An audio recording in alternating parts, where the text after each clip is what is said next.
Spinning. There we are. I think we're live. Yay! Hi, everyone. Katie Anderson here with Mark Graban, and we are really excited to be talking today about our upcoming Japan study trip, which Mark is joining me in November for. I have another trip that's happening in just a month in May, which is sold out. And so we're actively pulling together an amazing cohort and wanted to talk with you about the program and why Mark is so excited to be coming as well. So we hope you'll be joining us as well, just to learn about Japan and the Japan study trip. And if you're intrigued about the program, please reach out to me and go to kbjanderson.com/Japan trip to learn more about the trip as well. So welcome, Mark. Thanks for being here with me. It's good to do another live stream with you, Katie. People might note we're doing this on April 2nd. There are no April Fool's jokes involved. Katie is planning another trip, as she's been doing, and we're going to talk about today. I am part of that trip. That is not an April Fool either. So lots to talk about today. We're going to be able to take your questions. Before we talk about the trip, Katie, I'm assuming people are tuning in because they follow you, but there's maybe some of my followers who don't know you. Why don't you introduce yourself, please?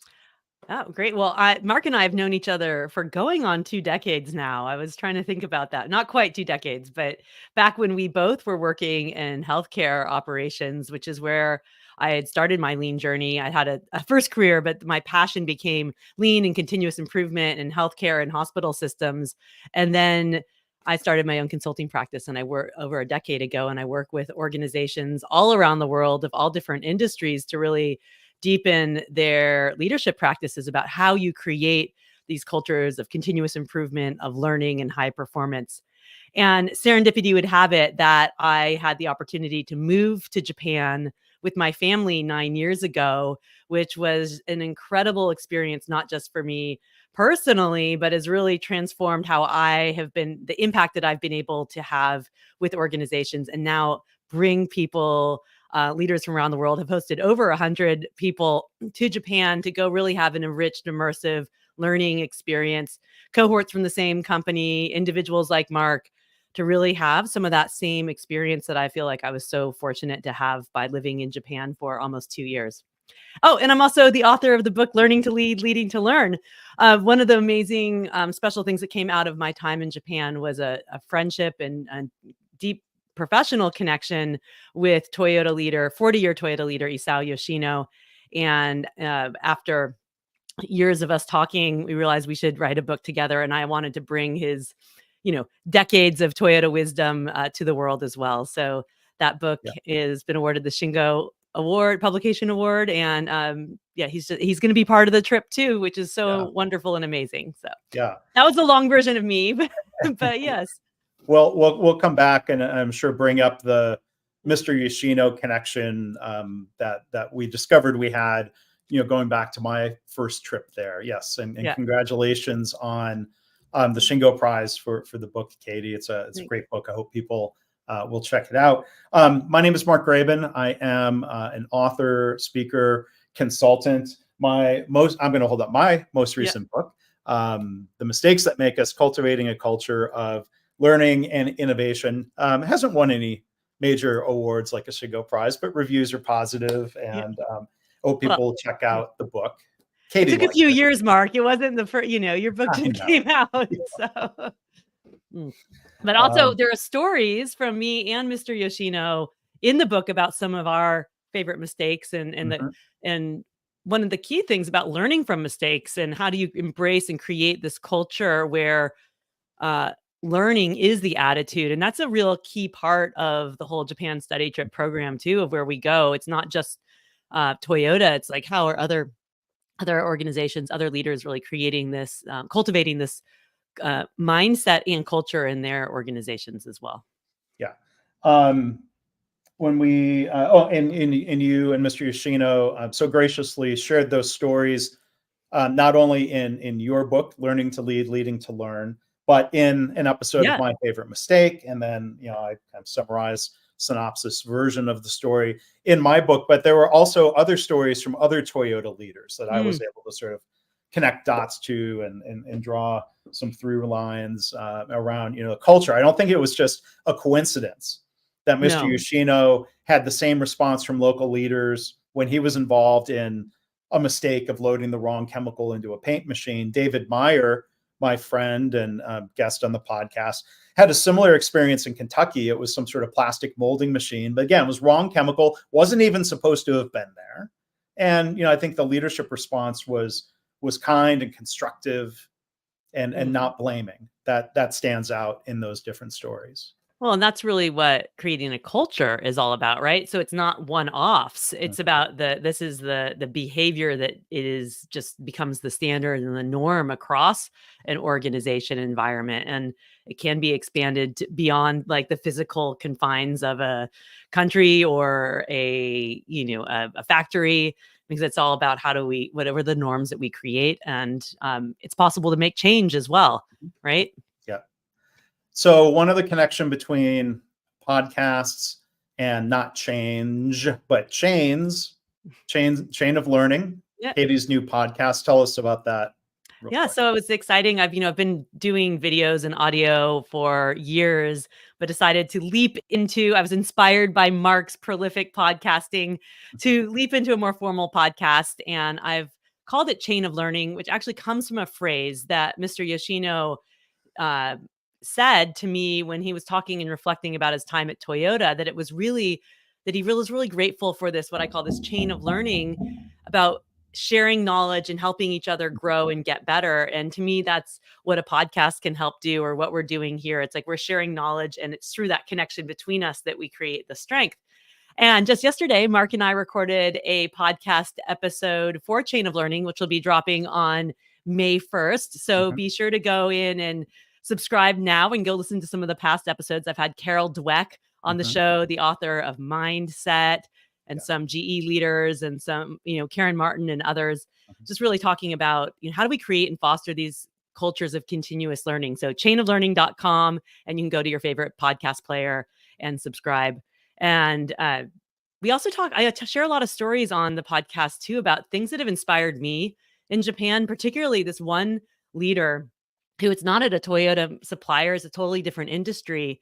And someone said, how do you create this culture where people are happy and contributing their ideas, and the company considers happiness as their purpose? And we're actually going there both in May and in November.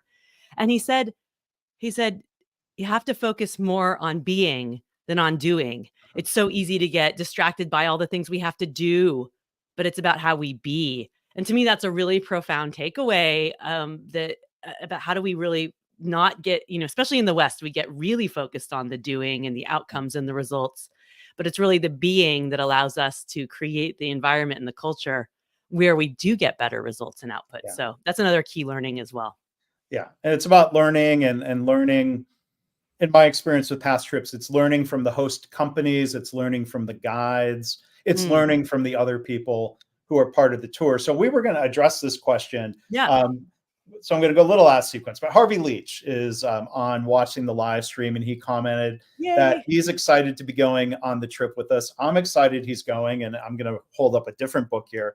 Harvey Leach from the UK contributed a chapter to this anthology book that I edited and published called Practicing Lean. And so really excited to be part of each other's chains of learning in Japan. And he asked, for me, you've been to Japan before, and I think you could answer the same question, Katie. What are you looking forward to on this trip compared to what you've learned previously? So let me, address that. This will be my 6th trip.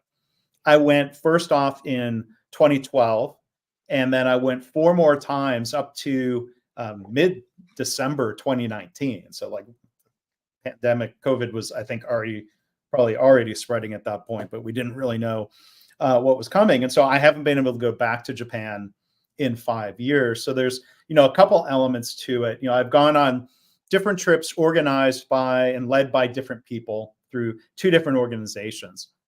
And each time there's either a deepening of the lessons you think you've already learned, new lessons, new organizations to visit. And Katie, as you were talking about, I'm going to call it the happiness company.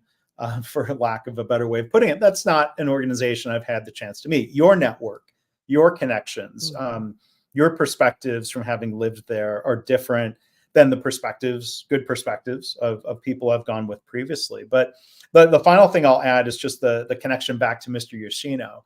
When you started collaborating with him, and I'll have to admit, it took me a while, and I think it was pandemic brain, or but anyway, I'd forgotten some important details from that very first trip in 2012.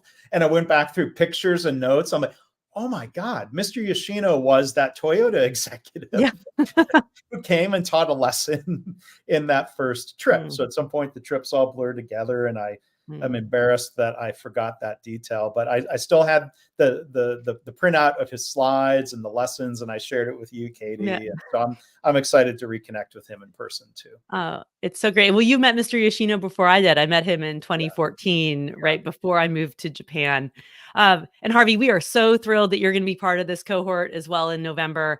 I want to, get back to what Mark said too. For me, I lived in Japan for almost 2 years, and like, what an incredible gift for a lean practitioner and a continuous improvement zealot to go and have this opportunity to be there and like be living there, not just on a trip. And I really saw it as one of my key missions in life to not only learn as much as that I could for myself, but also share that with others. And I really feel that that chain of learning has always been part of me. I started writing my blog, and I have to say thank you to Mark. He was so incredibly helpful in me like figuring out how to blog a decade ago. And that was the beginning of what became the book.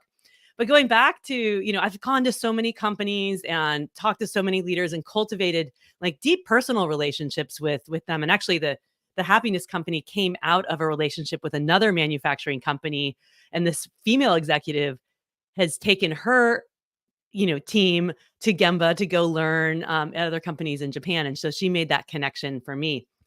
But the people who come from around the world are also these great lean thinkers, these great continuous improvement practitioners or executives leading change, positive change in their organizations. And so I sort of hold that space for the collective learning and bring my facilitation skills to help foster that dialogue and the learning that happens. It's unique for each program.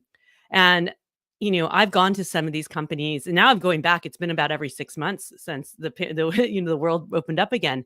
But even if I'm going to, and I don't go, my program's not the same every time, but there's some, the themes are the same, and some of the companies are the same. But even if you go back to the same place 6 months later, you see something new. A leader says something different that's like sparked by a question or a reflection of what's going on currently. And so it's interesting to see both new places as well as go back and see what's changed or what hasn't changed or what's evolved. And it's been really interesting to see how Japanese companies also have been handling the pandemic. They've encountered the same challenges that we have globally as well. So there's so much value in either going, as Mark's going back some new places, maybe there'll be some similar places as well, or hearing Mr. Yoshino, but you just get an enriched, deepened understanding of what this really is all about. So, yeah. Well, and I think one thing that's different and I'm excited about with your trip is I think it seems like you're very intentional about building that cohort before the trip. It's not just the 6 days of the trip. And previous trips I've gone on have made some attempts at post-trip reflections and having some sort of online forum or meetings. But can you tell us a little bit more about the process of how you really try to help establish that cohort so that we can kind of prep together, learn together, reflect, and apply afterwards? Yeah, so I'm in the thick of that right now with my May study trip cohort of 18 people. It's a full program right now. And sort of about 3-4 months before each trip, we start an active learning process together where I have several times where we come together to have conversation, not only just learn about each other, but some like, I don't want to say training, but like talking about the experience, some of the companies. I have a lot of online resources of recordings with Mr. Yoshino and myself, some other leaders and resources. And we have some discussion around that because tilling the soil, the nemawashi for your experience will help enrich and make you have your eyes more open and asking better questions. And also the cohorts already come together for some shared learning as Yeah. well.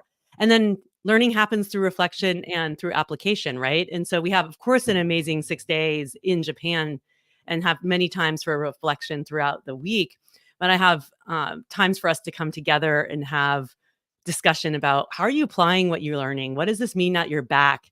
And then we always have a discussion forum that's still available for each cohort to be sharing their learnings, and both an online platform to share materials and then a WhatsApp group as well. Yeah. So it's friendships are made that last a lifetime. I mean, I love seeing the collaboration that continues to happen through each cohort. Mhm. As they continue to go back and continue into their work and making an impact from what they've learned. Yeah, and I've maintained some of those connections with individuals from previous trips. People, it becomes a your own personal global lean network, Yeah, absolutely. even more so. Mm, Now, one thing I wanted to share, and we're going to talk more about, the value of a trip like this. It's mm, great to be able to do it. I look at going back as a learning opportunity and a personal opportunity. I mean, I love going back to Japan.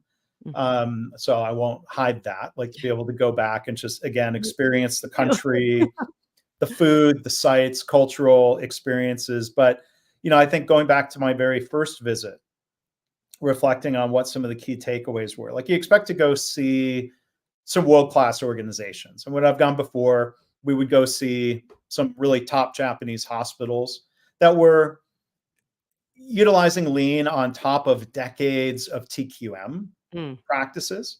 So, TQM wasn't a fad in Japan.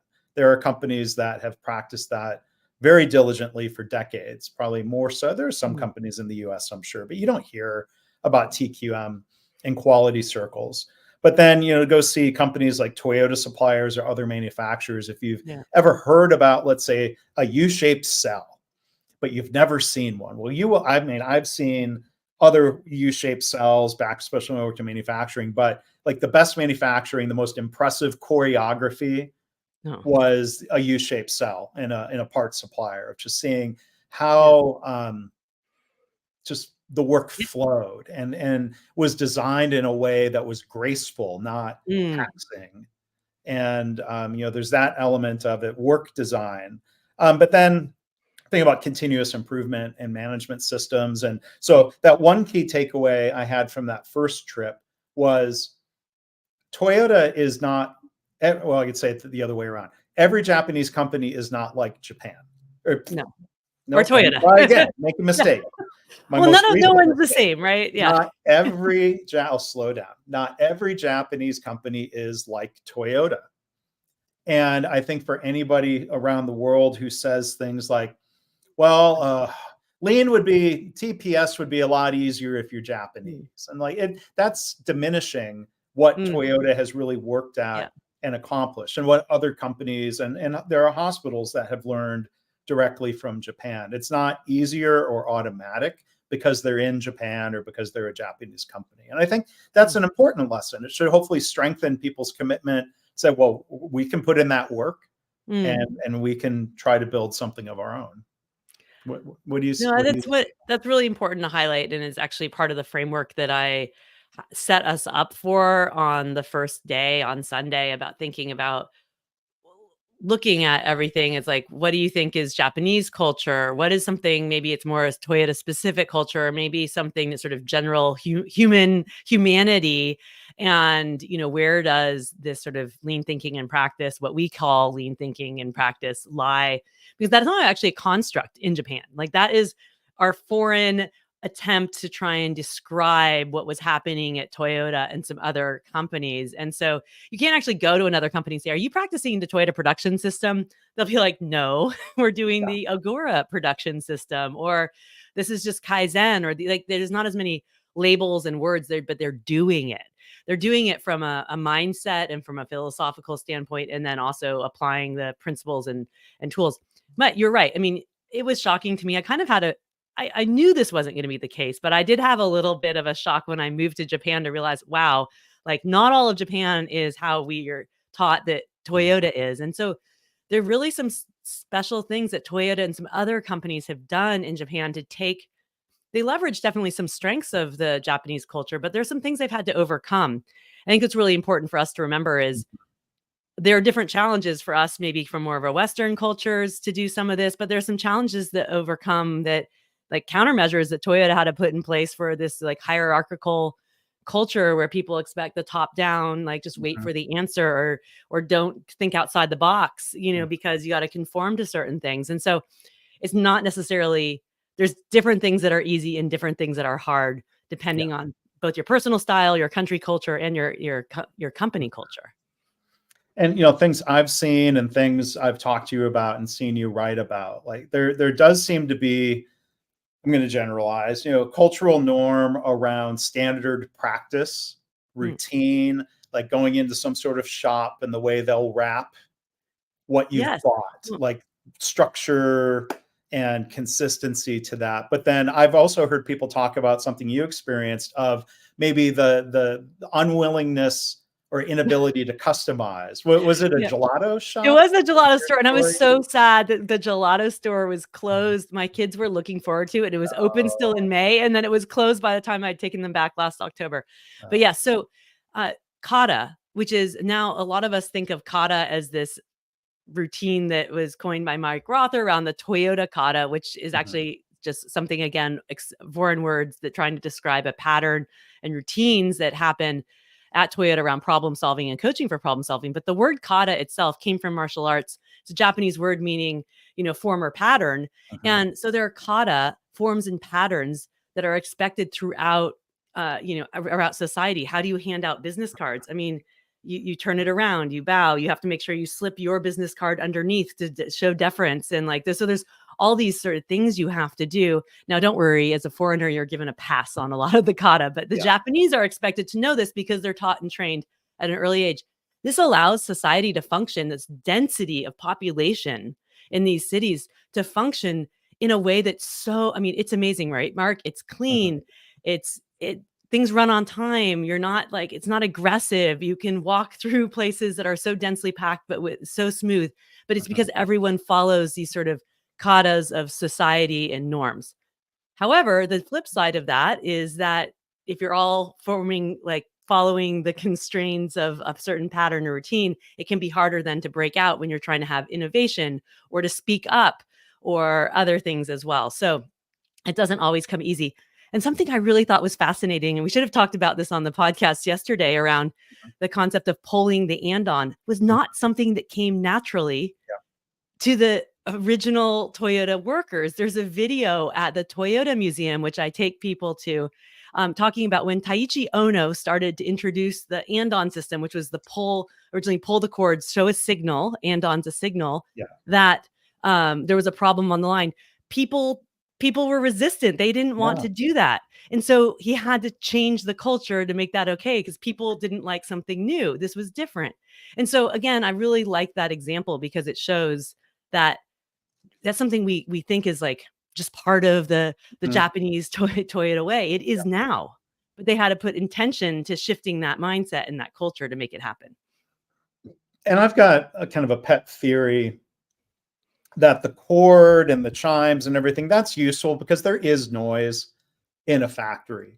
But I've got a hypothesis. I haven't been able to get the real detailed origin story of, let's say, why a cord. And it could be as simple as that. Like, well, you don't want people to have to shout.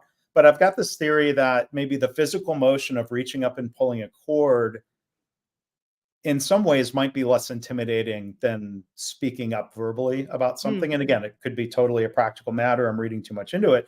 But I think it goes to show we should give credit to Toyota for cultivating that culture instead of saying like, oh, well, it was easy and automatic. It's not going to be easy and automatic in our organization or American companies. Let me give a shout out because today's the day GE was in the news. GE Aerospace is now completely independent. GE Vernova has been spun off. But as Katie and I both heard, and actually came from the section at the AME conference where you were interviewing, having conversation with Larry Culp on stage, where Larry was sharing reflections of coming in as an outsider and detecting and realizing that he was inheriting a culture that tended to shoot the messenger related to bad news. And Larry articulated he had to not just tell people to speak up, he had to demonstrate that it was actually okay when people did start speaking up. That's the type of process I think any company can go through with committed leadership to saying we are going to change the culture, not just lecturing people, well, you should pull the end on cord or you should speak up, like making sure that people feel, using a different phrase that Larry didn't use in that talk, psychological safety. But any company can do that. Yes, for sure.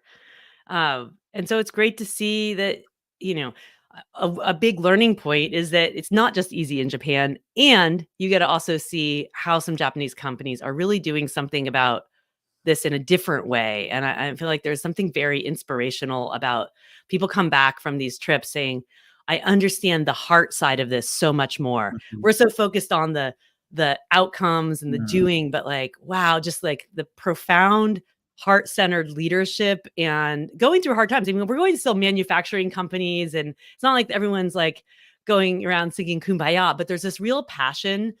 You'll see behind me, there's this sign here. This is all the same word, actually. It's the word intention in Japanese. And it comes from two sub-symbols. The first one actually is made of two symbols meaning samurai and heart. And so the top symbol here actually is a Japanese word that means is pronounced kokorozashi, which means the strength of your heart. And it's meant for around a leadership perspective of like, what's your energy to inspire change and positive inspiration for the people who work with you? What's the thing that gets you going? And you see this kokorozashi throughout all the Japanese leaders that we talk with. And then the bottom symbol in intention behind me is direction. So I see it's like, what's your heart? What's that impact you want to make? And then the direction of your actions. And so we see that so tangibly when we go to these companies and talk to these Japanese leaders. And that's really inspirational for people. Like kind of it kickstarts you out of like all the process improvement, which is important. I don't want to diminish that. But really that leadership and the culture side is how we're going to do all these things. So it is really like this revitalization of your passion for all this work that happens on these trips. Yeah. And it sounds like it's not a quote unquote lean tools tour, not No. to diminish tools, but like I've been to organizations where, you see the foam cutouts in the drawers of not just, I would say, the super important things like medications and supplies in a hospital. Like, oh, that's really impressive, physically impressive, well-organized workplace structure. But then, you see some organizations like, okay, well, we've done the same thing with pens and an individual's desk drawer. I'm like, I'm probably not going to take that practice home, but I want to learn more about, cultivating continuous improvement and the role of leaders and commitment to employees and those more philosophical management principles that I think, can and should be kind of applied and brought home. Well, you've joined the right trip, because that's the whole focus of my program. Of course, when you go see out on the shop floors of all these organizations, you'll see aspects of the production principles and, 5S and other Pol and Kanban and like SMED, like the single minute exchange of die and like all this, which is super exciting. And, you can take a lot of pictures of that, but that's sort of a secondary of what you see, the focus. And really where I design this and talk with the leaders before we go to these organizations, we really want to hear their leadership perspective. And we're talking to senior executives, to senior directors who are really leading the change. And then also frontline managers and employees as well. But like, what does this mean from a culture standpoint? What do they have to do?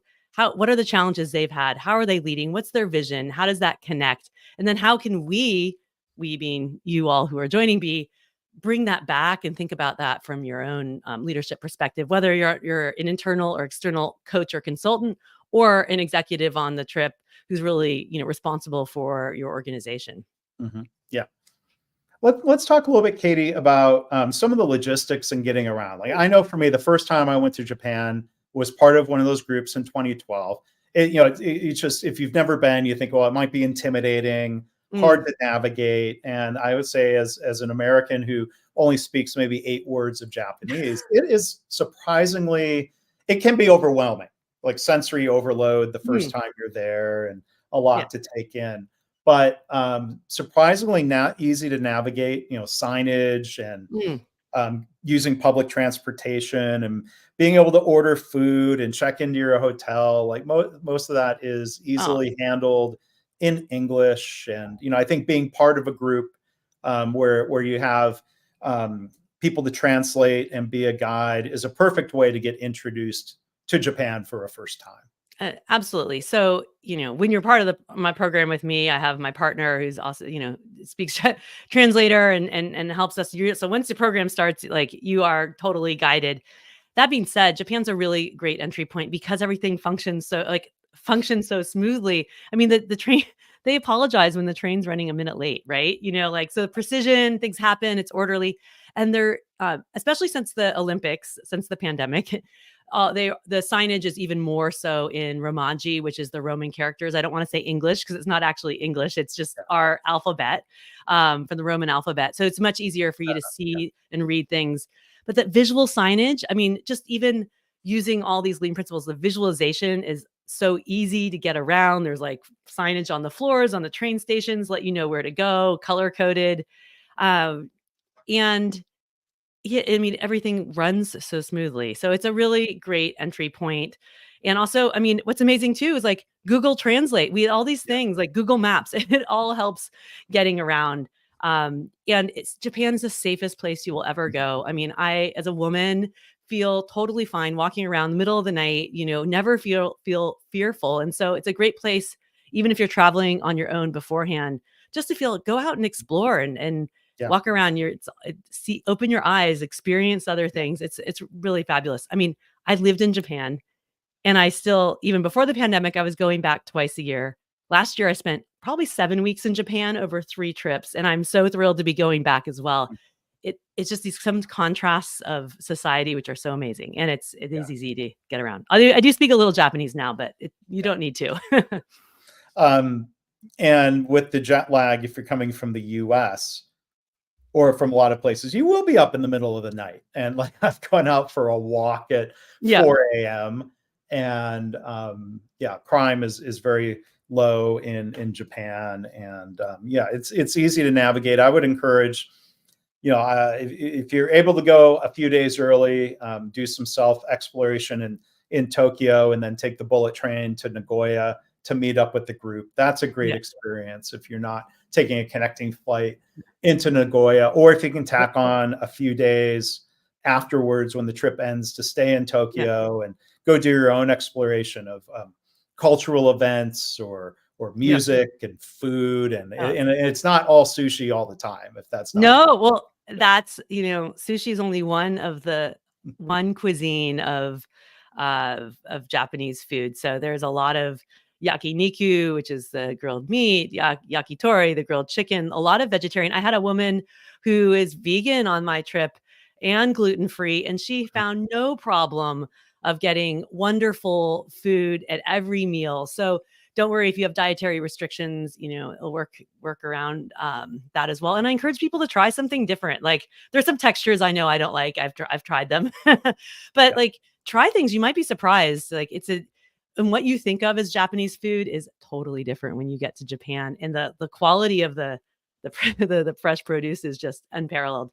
I see Isaac's comment. Isaac, it was Yeah. so great to have you on the Japan trip in May last year, and was so wonderful. I know you're Isaac's putting together a presentation of like his reflections a year later of what he's learned. So I'm looking forward to seeing that, Isaac, when you pull that together. And as Isaac added in the comment, he highly recommends the trip. Isaac had written a great blog post series on LinkedIn. Yeah. If you want to go read about his experiences, but he says going to Japan to see this firsthand gives you an in-depth understanding of the culture, history, people, norms, and leadership approach to business that is developed into what we study and practice today. So people go check that out as a preview. Hopefully, if you're able, you can get your company to send a group or to send you, or if you're able to go individually, please do come join us. It's November 10th to 16th. You can learn more at Katie's website, kbjanderson.com. /Japan trip. Japan trip. Yeah. So, Definitely. is there And go any? look on LinkedIn as well on the hashtag Japan study trip. You'll see, Isaac's posts, other people's posts about the trip, my posts as well. My videos on my YouTube channel. Like, so even if you're not able to join us in Japan, you can experience it from afar. And if it's piqued your interest, please reach out. And, we're actively taking applications right now and spaces are filling up. So really excited to potentially have you join us as well. Yeah.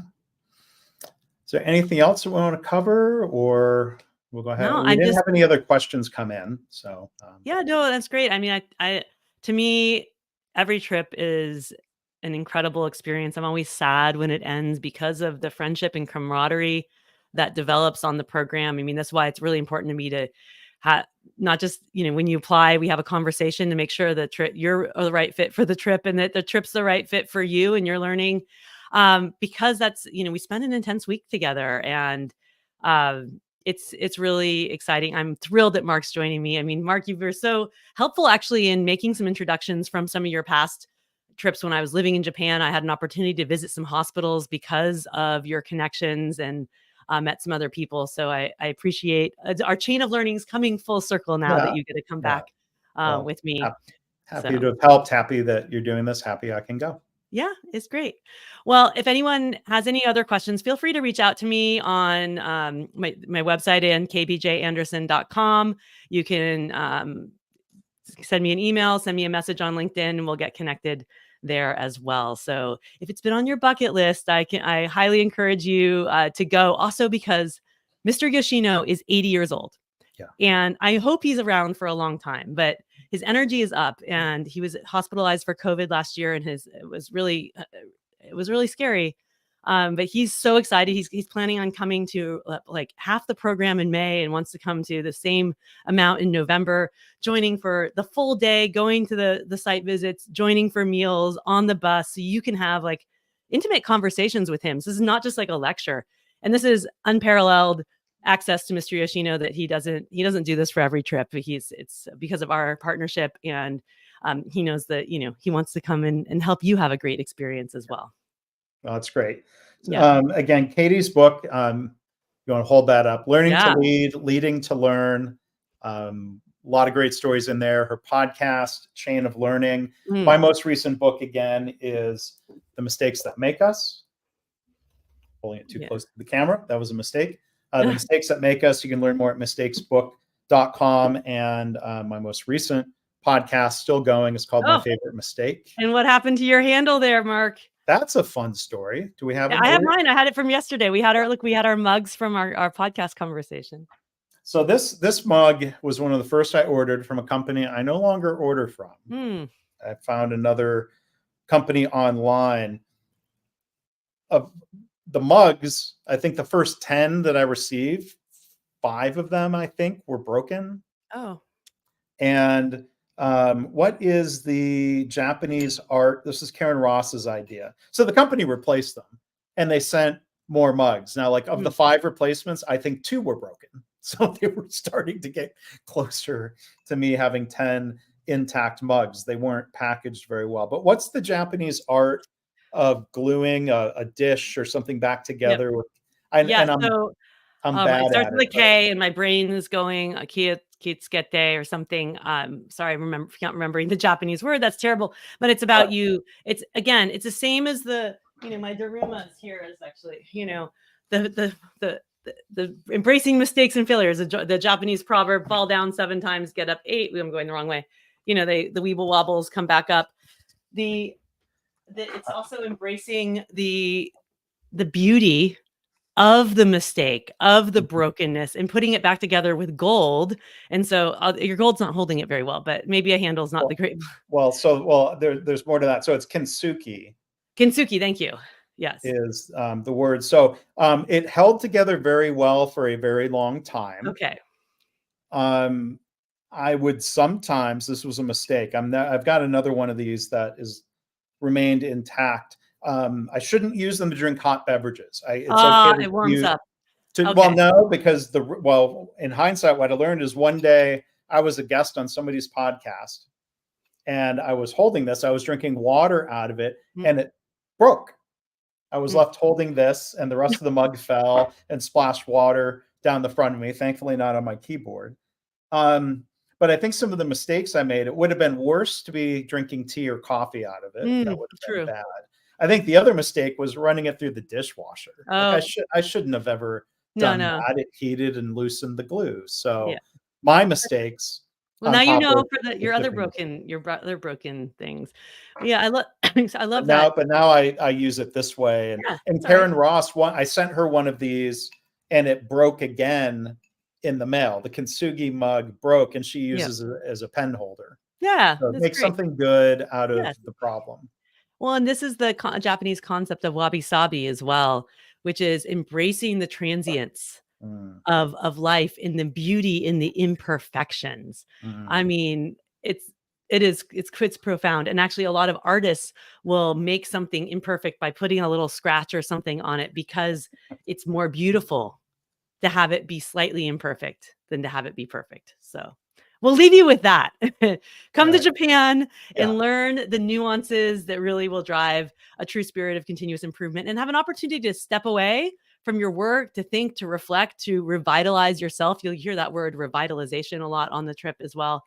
And not only have an incredible experience, which I promise I put together a great program full of culture, great food, business learning, and connections, but also one that's going to really transform how you think about yourself and how you work with organizations and also the impact that you're going to be able to have as well. So reach out, kbjanderson.com/Japan trip. And I am so excited that Mark's joining the November program and hope you can join us too.